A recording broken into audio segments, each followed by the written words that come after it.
এক ভাই জিজ্ঞেস করছিল আমার বাবার বাড়ি কোথায়। তো বাবার বাড়ি হচ্ছে গিয়ে আপনার নরসিংদীর ভিতর সবচেয়ে নটকলের জন্য বিখ্যাত যে জায়গাটা, এটাই হচ্ছে আমার বাবার বাড়ি। এই যে এটা একটা নটকল গাছের নিচে আমি দাঁড়িয়ে নিয়েছি। এবার হয়তো নটকল অনেক কম এসেছে, আমাদের নিজস্ব যে গাছটা সেটাতেও একদম নটকল আসেনি।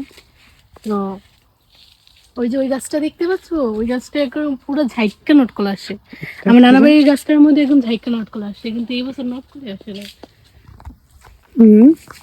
তো এই যে রটকলগুলো অনেক ছোট ছোট, এখনো পাকে নাই। তো রটকলগুলো যদি পাকতো তাহলে দেখাতে পারতাম খায়া। রটকলের আরো মনে হয় 1-2 মাস পরে পাকবে।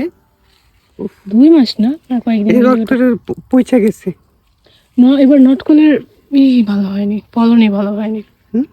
আমাদের নিজস্ব গাছে, আমাদের গাছ দুটো তো ছোট ছোট, ওইটিতেও নটকল ধরে, কিন্তু এবার ওইটিতেও নটকল আসে। এই গাছে আমি আইসা দেখছিলাম আমার শ্বশুর বাড়িতে অনেক রটকল, কিন্তু এইবার এই গাছগুলো একদম ফাঁকা। দেখা যাচ্ছে অল্প কয়টা রটকল আইছে। তো সামনে আর একটা গাছ আছে, এই যে